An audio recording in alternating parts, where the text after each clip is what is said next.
dans cette émission, si tu veux, t'as pas le droit que la personne te plaise pas. C'est ça le problème en fait. Je recevais des messages de lui me dictant tout ce que je devais faire, des pavés, si tu veux, ah bah super la diffusion, t'as dit que j'étais petit, sympa. Bah, j'attends, je lui dis c'est factuel. Tu fais 1m72, au bout d'un moment je vais pas dire t'es Wembanyama en fait. Enfin oui, t'es petit.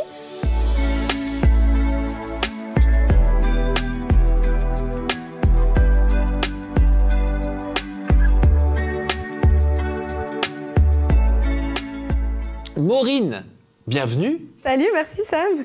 Dis donc, t'es dans le thème. Hein. Je suis grave dans le thème, sans le savoir. Ah bah c'est parfait. Et qu'est-ce qui ressort de tes yeux? T'as des yeux magnifiques, t'es mignonne comme tout, t'es pleine de peps. Merci. Maureen. Oh bah voilà, Maureen maintenant.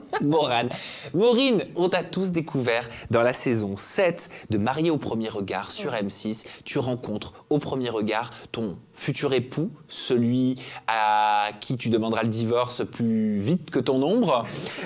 Tu étais censée être compatible à 82%. On va revenir donc sur ton parcours dans l'émission. Je vais pouvoir te faire réagir également à des déclarations de Benjamin, qui fut ton mari dans MAPR. Ça a été une diffusion.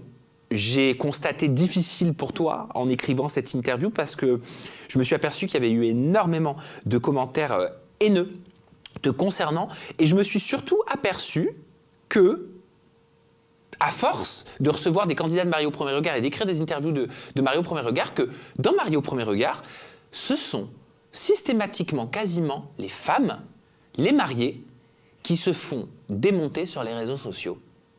Pourquoi, Maureen? Ouais, je suis assez d'accord avec toi déjà sur le fait que c'est beaucoup les femmes qui prennent sur cette émission parce que je pense que déjà le public il est beaucoup féminin. Oui, c'est vrai. Quand j'ai rencontré moi des gens dans la rue, des femmes qui disaient oh, on adore cette émission ou alors même des hommes qui disaient ah je vous ai vu parce que ma femme regarde, ma mère regarde, ma sœur regarde. Donc c'est vraiment une émission qui est beaucoup regardée par des femmes. Et je pense qu'il y a beaucoup de jalousie entre les femmes. Déjà, je pense que ça explique ça.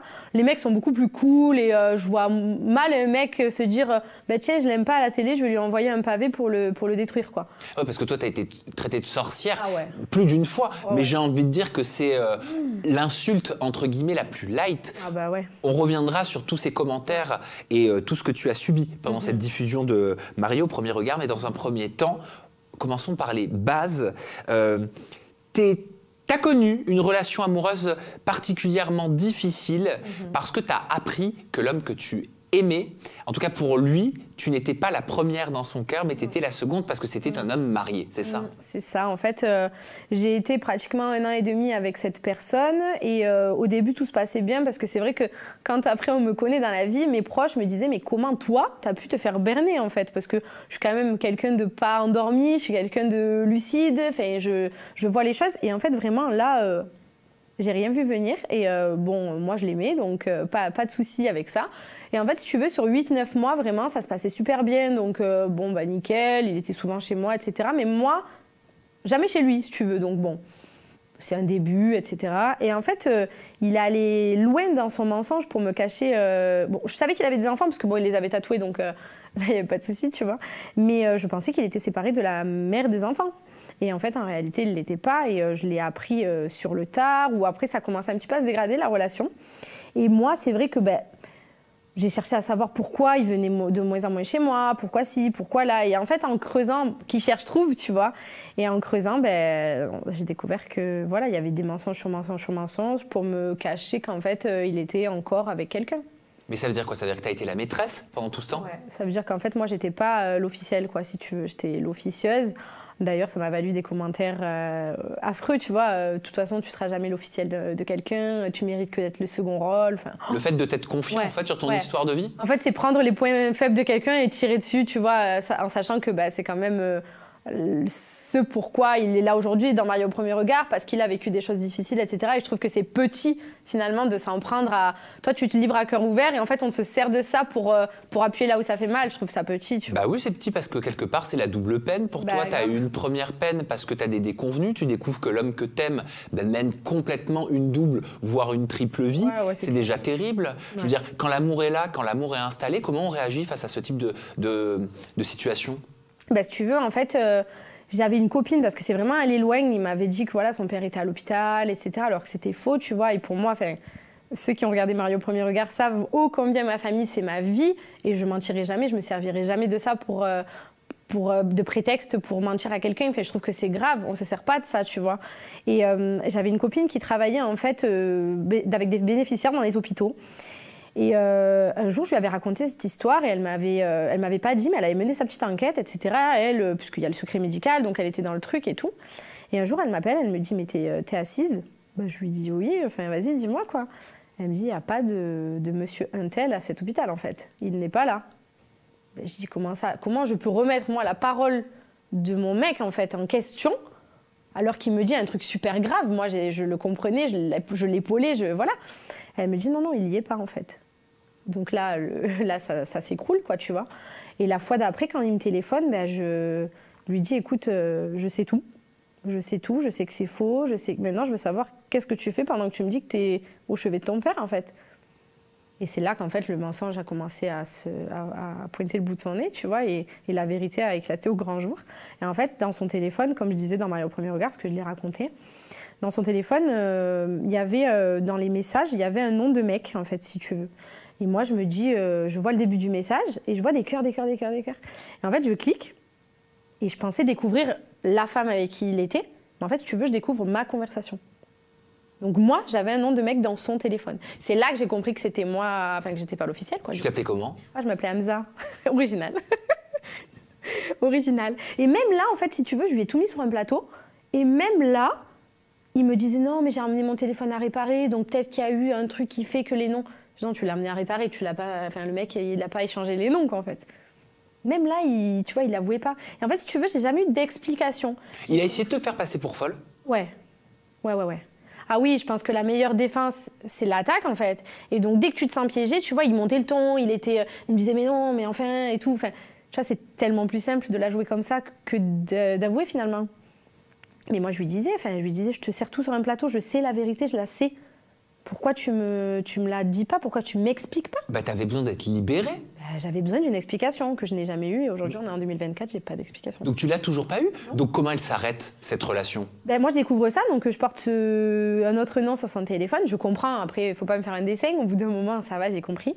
Et là, en fait, si tu veux, je lui dis, prends bien toutes tes affaires quand tu vas quitter cette pièce parce que c'est terminé, quoi, en fait. Après, il y a un deuil à faire. Ah ouais, il y a un deuil, mais c'est long parce que, si tu veux... Moi, j'ai été vraiment loyale. Je pense que c'est une des qualités qui me définit, tu vois, la loyauté. J'ai été loyale, j'ai été droite, Moi, je suis pas quelqu'un d'infidèle, je suis pas quelqu'un... Enfin, je suis très simple comme fille, tu vois. Et en fait, j'ai attiré l'opposé, quoi, tu vois, qui est entré dans ma vie et quelqu'un de vraiment pas gentil, quoi. Et là, ok, il faut que je me relève de ça. Sans trop en parler à mes parents parce que, tu vois, mes parents, ils étaient moyennement d'accord avec cette union, tu vois, enfin... Ils n'étaient pas trop d'accord avec la relation, mais c'est ma vie, tu vois. Mais en fait, ils avaient raison, en vrai. C'était pas quelqu'un qui me correspondait, ils l'avaient senti. Je pense que quand t'es détaché sentimentalement, tu vois plus les choses, tu vois. Avec du recul, Maureen, est-ce que tu as identifié des red flags dès le début? Parce qu'on dit souvent que tout est sous nos yeux, mais qu'on refuse de le voir. Oui, il y avait des red flags. Déjà, moi, je suis pas... tu vois, me mettre avec quelqu'un qui a un enfant ou 2 enfants, c'est pas dans mes attentes, tu vois. Je préfère quelqu'un qui n'a pas d'enfant, qui est comme moi, etc. Et en fait, il y avait des red flags parce qu'au bout d'un moment, ok, le premier mois, tu rencontres pas sa famille. Le deuxième mois, le troisième mois, mais bon, le temps passant, tu te dis, mais pourquoi il m'amène jamais chez lui, en fait? Mais tu te dis, bon, peut-être, tu sais, c'était quelqu'un qui était de la communauté gitane. Et je me dis, bon, peut-être que chez eux, tu vois, c'est comme ça, la famille, préservée, on ne présente pas n'importe qui, etc. Tu trouvais des excuses? Ouais, voilà, en fait, j'essayais de me voiler la face, tout simplement. Alors qu'en réalité, c'était là, sous mes yeux, tu vois. Mais bon. Et c'est souvent trop tard. Ouais, c'était trop quand on s'en aperçoit, mais c'est pas grave parce que ça forge. Ouais. Et ça permet de plus recréer les mêmes erreurs. Non, carrément. Vraiment, je suis sortie de cette histoire grandie, tu vois, vraiment, avec... j'avais morflé, mais vraiment beaucoup. Mais en même temps, j'ai jamais été autant solaire qu'après tout ça, tu vois. Et donc, quand tu participes à Marié au premier regard sur M6, tu as une trentaine d'années. Ouais, hein, tu viens d'avoir tes 30 ans. Il faut le faire quand même, de se dire, allez, ok, j'accepte de mettre mon avenir entre les mains de la science. Ouais. Moi, je dis la prod, souvent, mais ça n'engage que moi. Ouais. Comment tu prends cette décision?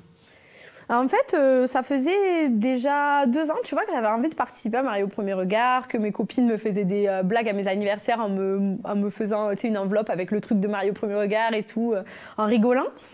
Et un jour, il y a le casting et on est en janvier 2022 du coup. Et j'ai une copine à moi qui me dit « Ah ben, il y a le casting, j'ai envie de t'inscrire. » Et je lui dis « Bah vas-y. » Et donc là, elle remplit ce qu'elle sait de moi, donc elle connaît mon histoire, elle explique, etc. Et elle me dit « Il faut des photos de toi. » Donc je lui dis « Pas de souci, je te donne. » Et on envoie la candidature. Et en fait, si tu veux, quand tu candidates, c'est toujours pareil, tu es toujours à 1000 lieues de penser que ça va aboutir, tu vois. Tu te dis « Allez, je candidate parce que le concept, il me plaît, pourquoi pas ?» Et en fait, au fil du temps, on m'appelle une première fois, je fais un premier casting, puis on me rappelle, etc. Même jusqu'au jour où ils sont venus me l'annoncer, j'étais naïve moi, comme jamais. Ils sont venus me l'annoncer, je me suis dit, bon, ils veulent filmer des trucs de mon quotidien, mais pas plus. J'ai même pas vu le truc arriver, je te jure. Ça fait peur? Ah ouais, ça fait trop peur.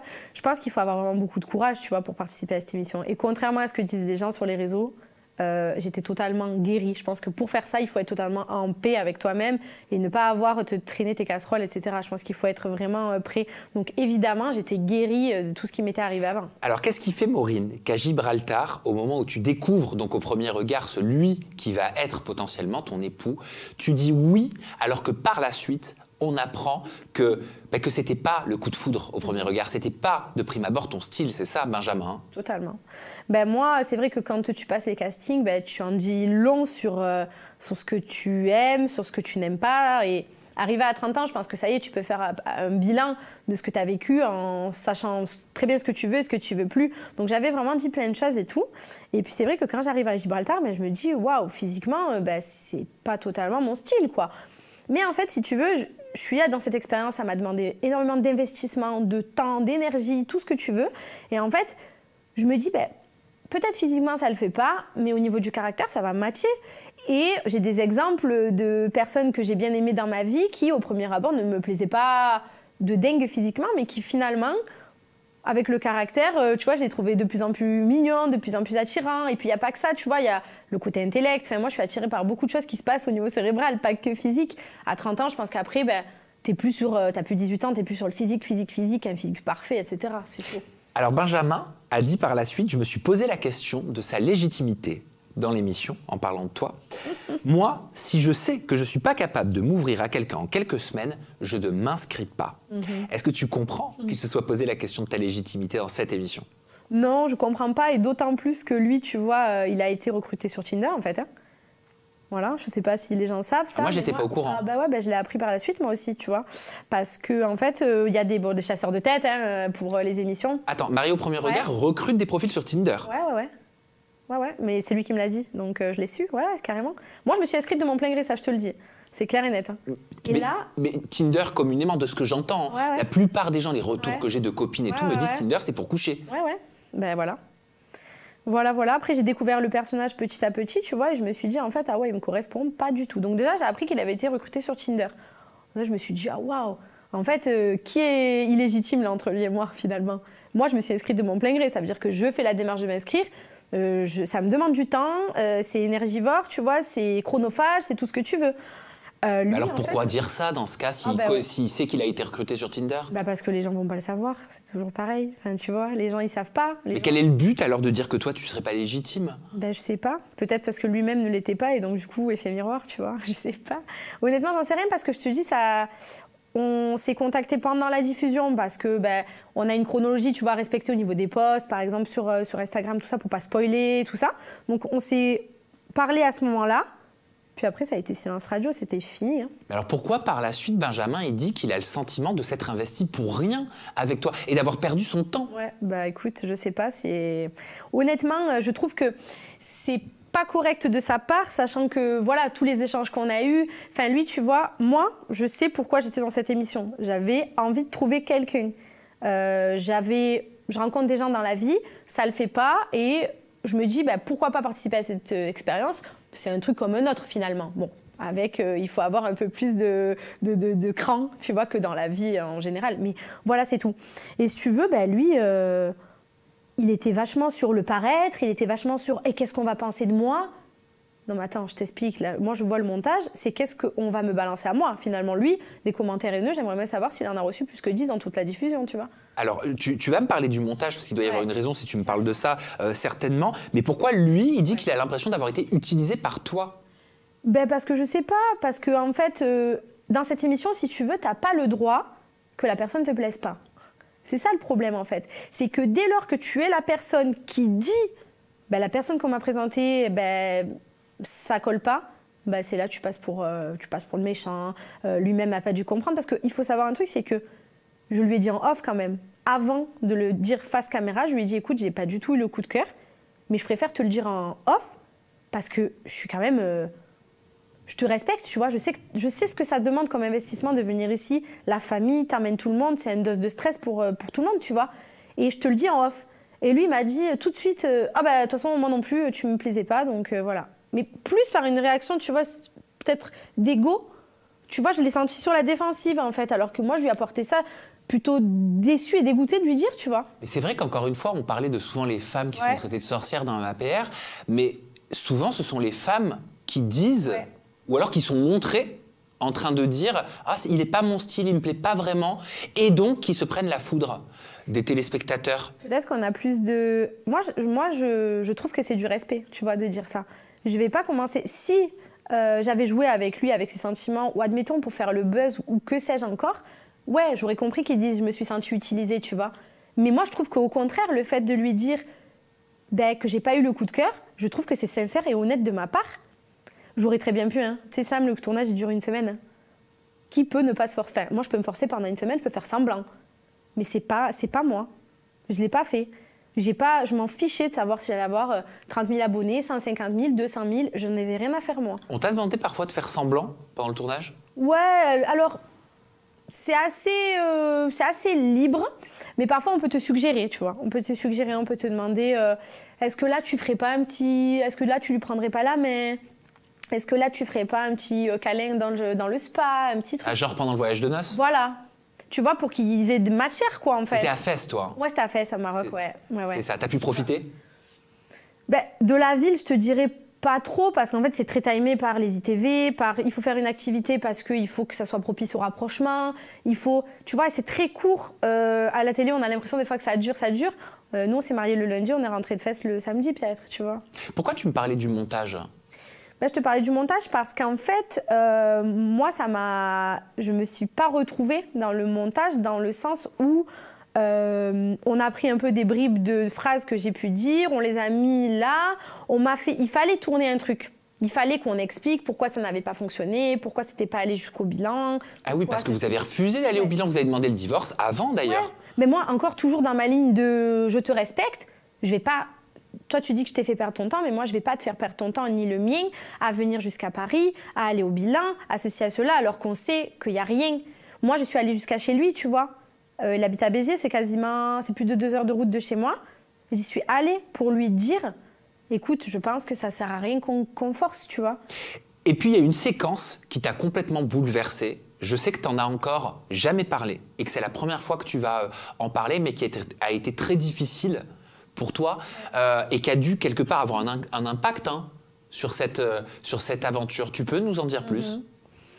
Bah, si tu veux, en fait, c'est vrai que les téléspectateurs, ils savent pas le quart de ce qui peut se passer en off et de ce qui se trame, tu vois. Ils voient les petits moments qu'on leur donne. Et d'ailleurs, ça me fait rigoler quand ils jugent sur les 10 minutes qu'ils voient de toi. Parce que tu sais, moi, on m'a fait un montage mon cousin m'a fait ça, un montage de que mes passages avec Benjamin pour avoir, tu sais, une trace. Parce que la prod te donne aucune image de toi. Et j'ai dû faire, sans te mentir, 40 heures d'interview, je pense. Ça tient, Benjamin et moi, sur 2h40. Donc c'est assez parlant, tu vois. Bon, après, c'est de la télé. C'est de la télé, tout à fait. C'est le truc. Mais par contre, le monter à ta sauce et tout, ça, c'est pas cool parce que je suis pas un monstre, quoi, tu vois. En fait, ce que tu refuses, c'est que l'histoire soit réécrite? Ouais, moi, je refuse qu'en fait, on arrange à sa sauce. Tu sais, des petits trucs qui vont faire que finalement, ça s'était pas trop passé comme ça, mais on va essayer de le faire passer comme ça. Tu vois, ça, c'est dommage. Moi, ma mère, je pense que sur toutes les heures d'interview qu'elle a faites, elle a dû dire une fois un petit gros mot. Elle a dit... j'espère que c'est pas des cons. mais il lui avait fait reformuler 300 fois avant, tu vois. Elle avait dit au début, j'espère qu'ils sont pas prout-prout, que c'est des gens simples comme nous et tout. Et il disait, mais ça veut dire quoi? Ça veut dire quoi? Ça veut dire quoi? Et au bout d'un moment, ma mère, elle a dit, bah, j'espère que c'est pas des cons, quoi. Tu sais, au bout d'un moment, tu lâches le truc qu'ils veulent, quoi, en fait. Ils veulent du tapant, quoi. Ils veulent du buzz. Oh, waouh, la mère de Maureen, elle a dit ça, tu vois. Alors qu'avant ça, elle avait dit 300 phrases qui n'auraient jamais été passées au tournage. Et toi, quand ça touche ta famille, moi, ça te prend au cœur directement? Ouais, moi, ma famille, c'est vraiment... c'est pas possible, tu vois. Moi, j'ai décidé de faire cette expérience, donc j'en assume les conséquences et ce que j'ai pu recevoir de malveillant. Mais par contre, quand ça me prenne à ma famille, ça, je peux pas, tu vois. Et pour revenir à ce que tu me demandais, on se marie un lundi, nous, le 26 septembre. Ah, c'est de ça dont tu n'as jamais parlé, c'est ça? Ouais, tout à fait. Là, je vais te dire un truc que j'ai jamais dit parce que je m'en sentais pas capable jusque-là, tu vois. Et aujourd'hui, le temps est passé, etc. Et c'est un sujet sur lequel, voilà, on a discuté avec ma famille aussi, tu vois. Et en fait, on se marie un lundi. Le mardi, on doit partir directement en lune de miel. OK. Et en fait, quand l'expert, donc Gilbert ou Estelle, te téléphone, c'est prévu dans le truc. On te dit, voilà, aujourd'hui, il va te téléphoner parce qu'il y a une problématique qu'il faut que tu travailles avec lui ou je sais pas, tu vois. Les psys. Exact, les psys de l'émission, ouais. Et là, en fait, si tu veux, je suis avec ma journaliste, donc on est en ITV le matin et tout. Et son téléphone sonne et c'est Gilbert l'expert, tu vois. Et elle-même me dit, waouh, il m'appelle alors que c'était pas prévu, tu vois. OK. Et là, donc je vois son visage qui commence à devenir grave à ma journaliste et qui dit oh, c'est pas possible, c'est pas possible. Ma journaliste, elle me suit depuis des mois, faut savoir, tu vois. Et là, elle dit je te la passe. Donc là, je prends Gilbert au téléphone. C'était filmé? Ouais, en fait là, c'était filmé et quand elle l'a eu au téléphone, une fois qu'elle me l'a passé, elle a dit stop, on arrête de filmer puisque là, c'est pas un truc prévu, c'est pas un truc dans l'expérience, ça n'a rien à voir avec ça. Et c'était in, toi, au moment où tu prends le téléphone? Au moment où je prends le tel, elle dit vas-y, on coupe. Donc là, ça coupe et il n'y a plus de caméra. Et là, elle me dit, donc là, Gilbert au téléphone me dit bonjour Maureen, je vous appelle parce que voilà, il y a eu un souci. Votre papa, il était à l'aéroport avec vos proches pour rentrer en France. Et en fait, on ne sait pas ce qui s'est passé, mais il a fait une espèce de gros malaise, une grosse crise, et il est hospitalisé à Malaga. Waouh! Là, je te jure, la pression de l'expérience. Le fait que mon mari ne me plaise pas trop, quoi. Là, mon père, là, je me dis, en fait, c'est une blague. Je suis en train de vivre un cauchemar, en fait. C'est une blague. Et il me dit, oui, pour l'instant, il n'est pas encore tout à fait conscient. On ne sait pas du tout ce qu'il a. Votre maman est avec lui. Vos proches sont rentrés en France, mais votre maman est avec lui. On a demandé un interprète parce que, tu vois, ma mère, elle parle espagnol, mais je pense tellement le choc et tout, parce qu'il faut savoir qu'à l'aéroport, mon père est tombé, ma mère est tombée. De voir mon père tomber, c'était un truc de fou. Mes proches m'ont dit, mes invités, mes copains et mes copines m'ont dit, heureusement que tu n'étais pas là, parce que tu aurais sang partout, un truc de fou. Là, je me dis, OK. Et en fait, je portais une culpabilité, parce que je me dis, en fait, je connais mon père, c'est un angoissé, tu vois. Et je me dis, en fait, j'ai fait tout ça, certainement, il a dû prendre sur lui, et là, son corps, il a lâché, tu vois. Et donc, j'étais tellement mal, en fait, tellement mal. Et on me dit,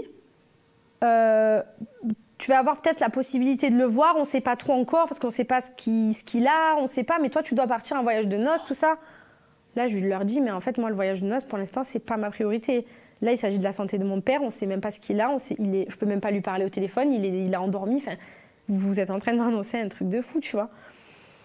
Et là, ils me disent, la prod me dit, ouais, mais si tu pars pas en voyage de noces, il va falloir qu'on filme ça pour expliquer aux téléspectateurs pourquoi tu pars pas en voyage de noces et tout. Mais qu'on filme quoi? Qu'on filme... déjà, dans ma tête, je voyais ça y est, je voyais la caméra à l'hôpital, le machin. Non, mais moi, c'était pas possible, en fait. Ou filmer le fait de t'apprendre, le fait qu'il soit à l'hôpital. Ouais, quelque chose autour de ça. Et moi, je voulais pas que ça se sache. Tu vois, justement, je voulais pas être à la télé, passer pour la peu chère, tu vois, la fille qui... Non, je voulais pas, tu vois. Et donc, je leur ai dit, j'ai eu ma mère après, et ma mère m'a dit, écoute, c'est compliqué, on est encore dans un processus de Covid, tu peux pas trop venir, je dois être toute seule. Ils m'ont donné un interprète, parce que les termes médicaux, les trucs, pour savoir, t'inquiète, franchement, on est bien entourés et tout. Elle me dit, écoute, pars, tu feras pas plus si tu restes, quoi. Donc, je leur dis, OK, on part. Mais alors, voilà dans quelles conditions, tu vois, on part. On va à l'aéroport, on est resté 8 heures enfermés. L'avion, il n'est jamais arrivé. On a dû nous prendre une nuit d'hôtel le soir pour partir le lendemain. On arrive au Maroc, on nous avait réservé des restos, des trucs et tout. Je tombe malade, mais quand je te dis malade, je faisais des interviews. Le régisseur, il allait me chercher des médicaments à la pharmacie du coin. Enfin, j'étais bourrée de médoc. Un truc de fou. Et j'essaye quand même, tu vois, de donner le change, de me dire, voilà, avec tout ça, je dormais pas des nuits, j'étais aux toilettes, enfin, laisse tomber, j'étais malade comme un chien.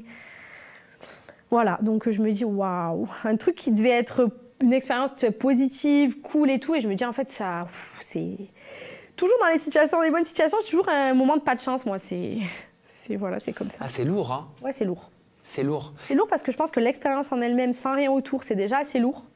Mais alors, en plus, quand on te dit ton père n'a pas pu rentrer, il est à l'hôpital, on ne sait pas qu'est-ce qu'il a, ils lui font des examens complémentaires au niveau cérébral ou machin, je me dis, en fait, c'est une blague. Mon père, il n'avait pas d'antécédents médicaux. Ton père s'est remis? Mon père s'est remis avec du temps. Avec du temps parce qu'il a été suivi longtemps par une neurologue, tu vois, parce qu'il ne savait pas d'où ça venait, en fait. Et en fait, il a fait comme une grosse crise d'épilepsie, mais il n'était pas du tout épileptique, mon père. Il a eu une interdiction de conduire pendant X temps, il a été sous médicaments, ça a eu des conséquences, tu vois. Et au final, ils n'ont pas passé toutes ces séquences-là? Non, parce autour que de l'hospitalisation de ton père? Non, ils n'ont rien passé parce que, en fait, on a respecté le timing. On est parti en voyage de noces et ça n'a pas fait de... Il n'y a pas eu de problème, si tu veux, en fait. Donc, du coup, bon... Donc, quelque part, c'était soit tu pars en voyage de noces, ouais. Soit on raconte le fait que ton père est à l'hôpital. Ouais, parce qu'il faut bien que les téléspectateurs aient une trame, comprennent pourquoi vous partez pas. Vous auriez peut-être pu trouver un compromis, non? Ouais, mais moi, ça m'a pas été présenté comme ça. Et si tu veux, en fait, t'as tout qui s'est mélangé dans ma tête. Fallait réagir de façon précipitée. Enfin, moi, je voulais pas du tout qu'on parle de ça. Ensuite, j'aimerais te faire réagir à des déclarations de Benjamin. Il avait tenu ces déclarations dans une interview pour le média Gossip Room. Ouais. Il a dit te concernant, ce qui me fait rire, c'est qu'elle dit que la télé, c'est pas son truc, mais elle s'expose sur les réseaux sociaux dès qu'elle le peut. Moi, ça me fait rire, je te jure, parce que j'ai été contactée par Gossip, moi aussi, j'ai fait une interview avant lui. Donc, en fait, il y est allé et il a envoyé sur moi, mais un truc de fou. Je l'ai trouvé vraiment pas correct. Tu vois, sachant que moi, j'ai été contactée par sa mère, quand même. Sa mère m'a envoyé des pavés comme ça. Est-ce que ma mère s'est mêlée à un moment donné? Et qu'est-ce qu'elle te disait? Elle me disait, tu n'as pas... Parce que parfois, on me posait des questions sur les réseaux par rapport à MAPR, donc je réagissais en vidéo, tu vois, je disais, voilà, il faut que les gens soient sincères, il faut que ceci, il faut que cela, moi, en sachant tout ce qu'il y avait eu, tu vois. Et sa mère m'avait écrit... Tu n'as pas été sincère, je te demande de ne pas te parler de Benjamin, tu vois, plein de petits pics et tout. C'est une maman. Ouais, c'est une maman, mais est-ce que moi, ma mère, elle s'est mêlée à un moment donné? Ma mère, elle n'est même pas sur les réseaux. Mon père, il n'est même pas sur les réseaux. Mais est-ce que ma famille s'est mêlée à un moment donné de quoi que ce soit? Non, c'est une histoire entre Benjamin et moi, tu vois. Et donc sa mère, quand elle m'envoyait des messages, moi, je ne comprenais pas, je lui ai répondu, mais juste une chose, je vais vous dire, c'est que je pense que si les téléspectateurs savaient un quart de ce que je sais sur Benjamin, je pense que la tendance s'inverserait et que la sorcière, ce serait plus vraiment moi, tu vois. C'est quoi ce un quart que tu sais que les téléspectateurs ne savaient pas? C'est des choses qu'il faisait à côté qui n'étaient pas très correctes, des vidéos que j'ai vues de lui, des textos que j'ai reçus de lui me dictant absolument quoi faire sur les réseaux, quoi poster, quoi écrire, pourquoi j'ai posté ça, pourquoi tu as posté cette vidéo, moi j'avais déjà posté ça, pourquoi tu as reposté cette photo, tu trouves pas que ça fait lourd je peux faire ce que je veux sur mon compte, en fait. Moi, je t'ai jamais demandé de ne pas mettre ça ou de mettre ci, de mettre ça. Il me dictait tout. Il m'écrivait à chaque fois la diffusion. Ouais, tu verras, on va passer pour des cons. J'ai dit, mais qu'est-ce qui t'inquiète, en fait? C'est ton image vis-à-vis des gens. C'est ça dont tu as si peur? Des stress, hein. T'inquiète pas, c'est moi qui vais prendre cher. C'est pas toi. Au vu du montage, c'est moi. On va en parler juste après. Et il y a une de ces déclarations, pour le coup, que j'ai pas bien compris. J'aimerais que tu me l'expliques. Il dit, je vais parler franc, on la voit en festival, presque en soutif, alors que moi, le premier pyjama, c'est un truc parachute extra large. Il y a plein de contractions, ou peut-être contradictions, qui me font me demander si elle était sincère. Ouais. Qu'est-ce que ça signifie? Est-ce qu'il veut dire qu'avec lui, tu étais en pyjama et en gros, sur les réseaux, en festival, tu es trop bien looké? Alors, je vais te dire un truc. Il y a la séquence du pyjama, là, pour faire le buzz, elle a fait le buzz. Tu sais, je suis allée avec un pyjama short, débardeur classique, avec un donut. Alors, on a parlé du donut pendant 100 ans.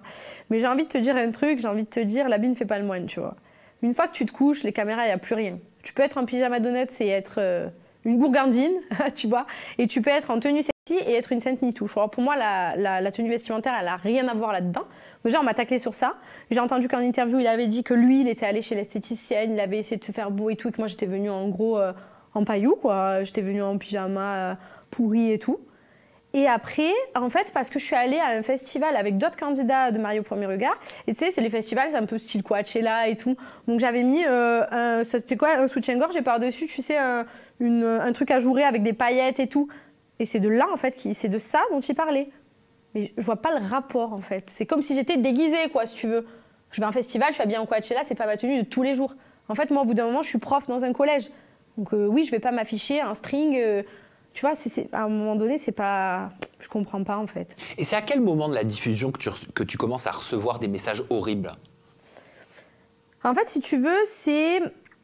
Au début, ça va. Quand je commence à annoncer à mes parents, ça va. Quand j'essaye ma robe, ça va. Quand je lui dis oui, ça commence un peu à se dégrader parce qu'on me dit, bon, la tête qu'elle faisait, ultra stressée, si t'es stressée comme ça, tu vas pas à ce genre d'émission. Enfin bon, j'aimerais bien y voir la moitié des gens qui me critiquaient, tu vois. Et en fait, c'est après ça, je pense. C'est le repas de mariage et la suite. À partir du repas, bah terrible. Mais pourquoi? Qu'est-ce qui a déclenché ça, selon toi? Je pense que le fait que je sois pas... En fait, je pense que les gens, ils sont dans l'attente de quelque chose en regardant cette émission. Ils se projettent et ils ont des attentes. Et dès que ça va pas comme ils voudraient, du style, il faudrait que je l'enlace, que je l'embrasse, que je... Tu vois? Eh ben non, du coup, je le fais pas. Du coup, je suis un peu distante. Du coup, ouais, je suis dans mon truc parce que, waouh, ça fait une dose de stress de fou et tout. Les gens, ça, ils le comprennent pas. Et là, à partir de là... la déferlante. Et puis là où tu as été très attaquée, je m'en souviens, c'est que les téléspectateurs disaient non mais elle est bien qu'avec son frère. Ouais. Et c'est allé très loin, certains parlaient d'une relation incestueuse. J'imagine les mots qui ont été employés, ça en fait. Ça doit être dur, ça. Mon frère, c'est ma vie, mais je suis sûre qu'il y a plein de personnes qui considèrent leur frère ou leur sœur ou leur fratrie comme étant leur vie. C'est ta chair, c'est toi, tu vois. Et là, on me disait, de toute façon, il n'y a qu'avec ton frère que tu pourrais te marier. Mais la débilité, elle va jusqu'où, en fait? Mais qu'est-ce qui a conduit les gens à commenter ça? Il y a eu une séquence en particulier? Ouais, il y a eu plein de petites choses. En fait, si tu veux, je me rappelle d'un truc, c'est que, tu vois, je porte la bague de mon frère, je la porte encore aujourd'hui, je la porte parce que, bon, voilà. Et en fait, si tu veux, dans l'émission, j'ai parlé de cette bague. Et donc, ils ont fait tout un truc autour de cette bague. Et ils ont demandé à mon frère s'il pouvait venir à l'hôtel, m'enlever la bague et dire un petit mot à Benjamin. Mon frère est venu, a enlevé la bague, il a dit, écoute, pour moi, c'est signe de protection, je te laisse ma sœur, j'espère que tu en prendras soin. Et en fait, si tu veux, de là, les gens, ils se sont dit, ouais, mais attends, c'est quoi ça? À quel moment le frère, il se met au milieu? C'est quoi cette relation incestueuse? Ces mots, en fait, ça m'a tuée, vraiment. Quand ils ont dit, ouais, c'est de l'inceste, bienvenue chez les ch'tis ou je sais pas quoi. N'importe quoi, en fait. Ça fait mal, à un moment donné? Ouais. Ben oui, je vais pas te dire que ça fait pas mal, hein, parce que je suis humaine, en fait. Et tu sais, le plus dur, ça a été de me dire, ne réponds pas à ces idiots, tu vois. Ne leur réponds pas. Parce que tu leur donnerais du grain à moudre, ils attendent que ça, ils t'envoient des pavés. Je me dis, qui fait ça à 23h, à cracher ta haine sur quelqu'un que tu connais pas? Waouh. Je me dis, les gens, en fait, ils ont pas de limite, tu vois. Ça t'est arrivé de craquer? Je suis très bien entourée, tu vois. J'ai une famille solide, j'ai des amis, c'est des pépites, c'est vraiment en or. Et je partageais beaucoup avec eux, tu vois. Et je suis pas sur Twitter, qui est un des pires réseaux, tu vois.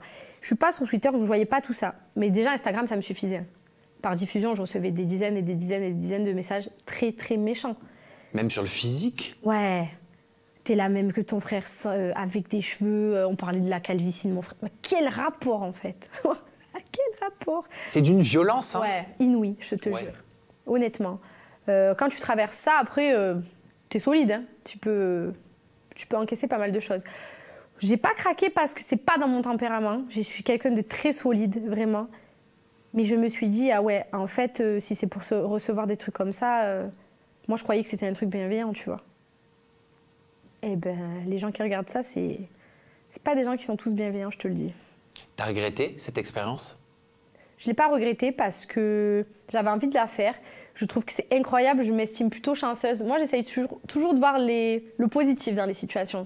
Je suis quelqu'un de jovial, j'aime la vie, je pense vraiment que le positif attire le positif, tu vois. Et j'ai pas envie de me morfondre dans un truc.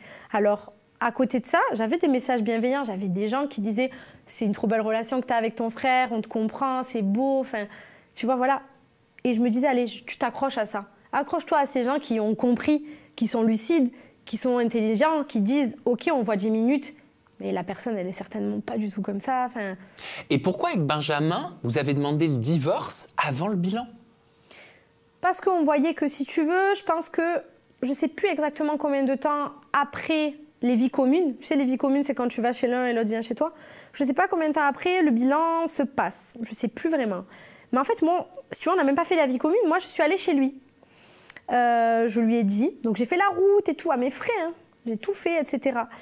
Et je lui ai dit. Et il me dit, bah, du coup, tu restes pas chez moi? Je lui ai dit, bah, écoute, non, ça serait malvenu que de rester chez toi avec ce que je viens de te dire. Et je pensais qu'on était sur la même longueur d'onde puisque tu m'avais dit que tu n'avais pas eu de coup de cœur. Tout ça, c'était filmé? Oui, tout à fait. Je me souviens. Et là, il dit, ah, ok, donc tu vas partir. Moi qui avais fait des courses exprès pour toi. Mais je lui dis, mais c'est pas grave, hein, c'est de l'alimentaire, tu pourras le partager avec tes amis. Tu pourras aller manger, c'est pas perdu. Moi, je vais pas profiter de ton hospitalité alors que je viens de te dire qu'il y avait rien. Je trouve pas ça correct, quoi. Il me dit ok. Donc lui, il est pas du tout venu chez moi. Et par message, assez rapidement, on s'est envoyé des messages en disant, bah, écoute, je pense que ça sert à rien qu'on fasse traîner pour apparaître dans plus d'épisodes. Moi, mon but, c'est pas du tout de buzzer, en fait. Hein. Si tu veux, l'expérience, elle aurait été la même, pas médiatisée, ça m'aurait arrangé à la limite. Ouais, donc tu mets un terme à la relation, au mariage, quoi. Ouais. En gros, tu joues pas le jeu jusqu'à la fin. Pour moi, jouer le jeu, ça veut dire être sincère. Et je l'ai été, donc je suis droite dans mes bottes, tu vois. Moi, je suis bien dans mes baskets, j'ai rien à me reprocher, j'ai pas joué avec lui. Tu sais, moi, on a divorcé le même jour que plein d'autres couples de ma saison, de qui les téléspectateurs pensaient une idylle sans fin, tu vois. On a divorcé le même jour que Manu et Léa, on a divorcé le même jour que Jess et Pascal, on a divorcé le même jour que... Voilà. Ah, c'est des divorces à la chaîne? Ouais, en fait, tu passes chez le notaire. Mais je pense que pour essayer de centraliser et de ne pas monopoliser les notaires et les clercs de notaire trop longtemps, ils essayent de faire un truc. Si tu dis que voilà, ça va pas fonctionner, c'est groupé. Vous pouvez être combien de couples à être groupés en divorce? Je sais pas. Alors, c'est chacun dans une salle. Hein, on n'est pas tous ensemble. Oui, bien sûr. Voilà. Mais là, nous, on était 3 le jour où on a divorcé. 3 couples. Les autres se sont laissés un peu de bénéfice du doute, ont divorcé plus tard, etc. C'est des papiers, donc... C'était un soulagement pour toi, ce divorce avec Benjamin? Oui, mais en fait, si tu veux, dans ma tête, il n'y avait rien eu d'amoureux. Donc, c'était pas... Pas de sentiment? Ouais, pas de sentiment. Pas tac-tac? Non, pas du tout. Pas du tout. Un bisou rapidement à l'hôtel, à la mairie, parce que le symbole, tu vois, la symbolique, le truc et tout. Et déjà, ça pour moi, c'était beaucoup parce que je suis quelqu'un de... Alors peut-être de par ce que j'ai vécu, de par mon caractère aussi, je suis quelqu'un de très indépendant, tu vois. Et j'ai beaucoup de mal à aller vers les gens, ça me prend du temps. Et je me suis dit, t'es dans une expérience où il faut que tu sortes de ta zone de confort. Donc tu vois, pour moi, dire oui à quelqu'un qui, de prime abord, ne me plaît pas physiquement, c'est sortir de ma zone de confort.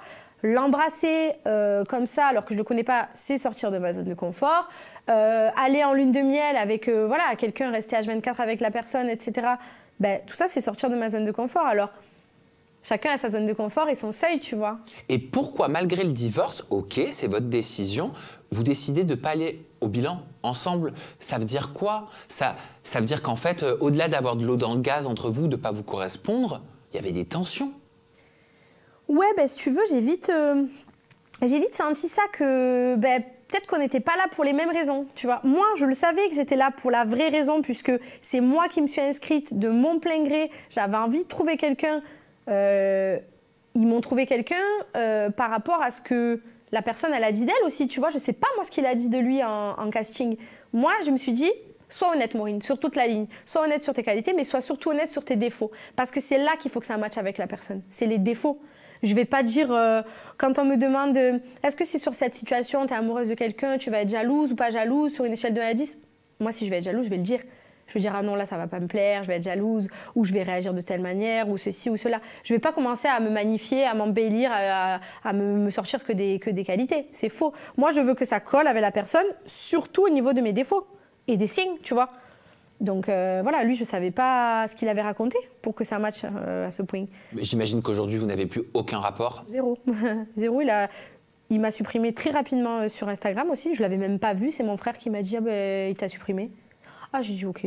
Alors que tu vois, j'avais aucune animosité, moi. Enfin, je recevais des messages de lui me dictant tout ce que je devais faire, des pavés, si tu veux. Ah bah super, la diffusion, t'as dit que j'étais petit, sympa. Bah, j'attends, je lui dis c'est factuel. Tu fais 1m72, au bout d'un moment, je vais pas dire t'es Wembanyama en fait. Enfin oui, t'es petit, mais je le disais même pas méchamment. Il a retenu que ça, ah super. Tu vois, il prenait la mouche. Je lui disais oh, tranquille quoi. Tu sais très bien, comme moi, que c'est un montage quand même, enfin tu l'as vécu. Je sais pas, c'est que des trucs comme ça. Et alors, t'es prof d'espagnol. Ouais. Et comment ça s'est passé à l'école? Déjà, ils te disent maîtresse ou madame? Ils me disent madame. Ok, madame. Madame, Ils ont quel âge tes élèves? Ils ont entre 11 et 15 ans. Ah, entre Collège, 11 et 15 ans. Ok. Et comment on dit d'ailleurs, mes élèves ont entre 11 et 15 ans en espagnol? Mis alumnos tienen entre 11 y 15 años, están en el colegio. Waouh, ah ouais, c'est compliqué, hein? Bah non, c'est pas très dur, ça, franchement, c'est pas dur. Ah oui, vas-y, attends, je vais essayer.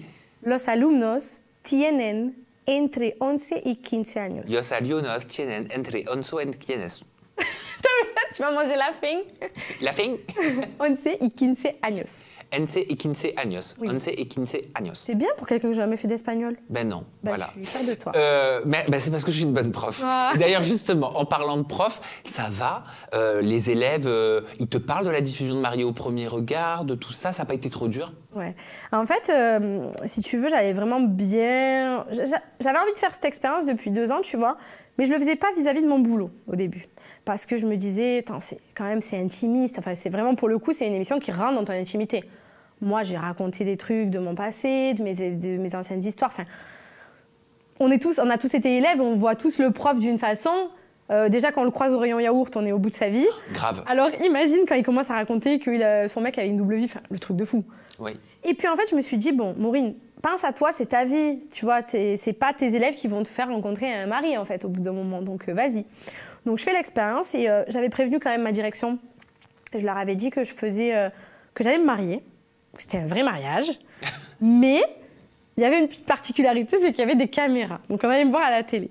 Donc, ma chef, elle me dit, OK, pas de souci et tout. Faut dire que je suis dans cet établissement depuis quand même un certain nombre d'années. Donc, mon autorité est assise, ça se passe bien avec mes élèves, ma direction, ça va, mes collègues, ça va. J'allais pas faire ça si j'arrivais dans un établissement, tu vois. Et puis, la diffusion... J'avais beaucoup parlé avec ma directrice qui m'avait dit, moi, je serais d'avis de ne pas en parler aux élèves et de les laisser venir à vous. Donc, j'ai dit, OK, on va faire ça. Et donc, du coup, les semaines passent. Et en fait, dans le teaser de Mario au premier regard, on me voit assez nettement. Même si je suis passée qu'au 7e épisode, quelque chose comme ça. Et là, j'ai eu des élèves qui sont venus me voir, mais gênés, tu vois. Madame, on a un truc à vous demander. Et moi, je savais que c'était ça, mais je faisais comme si de rien n'était. Je disais oui. En fait, on a l'impression qu'on vous a vu à la télé dans une pub pour un mariage. Oh. Et moi, je dis non, c'est pas moi. Ah bon, d'accord. Et je dis si, je rigole, c'est moi. Ils étaient tous, tu vois, je te l'avais dit, ils disaient à leurs copains et tout trop mignon. Et en fait, si tu veux, ça a été bienveillant tout le long. J'ai reçu plein de messages d'élèves. D'ailleurs, mes premiers abonnés, c'est mes élèves. Je leur fais un gros bisou, je les aime fort. Et franchement, j'ai reçu plein de messages bienveillants de « Madame, vous êtes trop belle, on vous reconnaît, vous êtes pétillante, vous êtes nature comme en cours et tout, trop mignon. » Et tu sais, j'avais aussi peur des parents. Oui. Parce que c'est un collège, quoi, donc ils sont quand même beaucoup suivis par les parents. Bon, en 2-2, ça s'est répandu comme une traînée de poudre, hein, ça c'est sûr, en 5 minutes, quoi. Et en fait, non. Tout le monde trop bienveillant. Les mardis, parce que ça passe le lundi soir, le mardi matin, que des questions. Alors, on faisait 2-3 minutes. Vous avez des questions? En espagnol? Est-ce que vous avez des questions sur l'émission? C'est quand qu'on vous voit, vous êtes encore mariés? Je dis, bon, ça, je ne peux pas vous dire, mais vraiment trop mignon. Et c'est marrant, ce sont donc des jeunes adolescents qui ont eu beaucoup plus d'intelligence que certains téléspectateurs. Je te jure. Vraiment, je les remercie parce qu'ils ont été trop mignons, tu vois, ils ont été intelligents. Ils me connaissent après, tu vois. C'est ça, c'est là où je me dis, j'en veux pas à ces internautes, en fait. Je leur en veux pas à ces haters parce que ils jugent quelque chose qu'ils ne connaissent pas. Ouais, mais ça peut faire mal et avoir des conséquences en fonction de son aptitude et de son environnement et de sa vie. Non, mais c'est pas plaisant. Hein, ça. Moi, je faisais pas ça pour me faire démonter, en fait. Hein. Vraiment pas. Je me dis à quel moment il y a une ou deux personnes, bon, on passe encore, mais des centaines de personnes qui se disent « Tiens, il est 23h, je vais lui envoyer tout ce que je pense à cette bip. » Parce que voilà, avec les insultes que tu veux, c'était honteux, en fait. Et j'ouvrais ça, je lui disais « Ah ouais, encore un. Sors de ma télé, tu me dégoûtes, tes bonhommes qui vomissent, des machins. » Enfin, oh, waouh. Enfin, je me dis, c'est ouf. Et en fait, mes ados, ils ont été pépites, tu vois. Ils voulaient juste savoir si j'étais heureuse. Vous êtes heureuse, madame? Trop touchant, vraiment. Et je te remercie, Maureen, pour cette interview en toute Merci intimité. à toi. J'espère que ça t'a permis, tu vois, de faire, comment on appelle ça, une mise à jour, voilà, et de repartir à zéro. Ça m'a fait du bien, tu vois, de pouvoir m'exprimer librement. Je sais que là, il n'y aura pas de montage. Je sais que tu vas respecter ce que j'ai dit. Et voilà. Et en tout cas, ça m'a fait beaucoup de bien de revenir sur ça, tu vois, à tête reposée. Avec du recul. Vraiment. C'est toujours très important. Vraiment. Maureen, on te retrouve sur tes réseaux sociaux. Ton compte Instagram, c'est Maureen-MAPR7. Merci pour ta confiance. Merci à vous pour votre fidélité et votre bienveillance. On se retrouve très prochainement avec une nouvelle personnalité et toujours des confidences en toute intimité. Prenez bien soin de vous. À bientôt.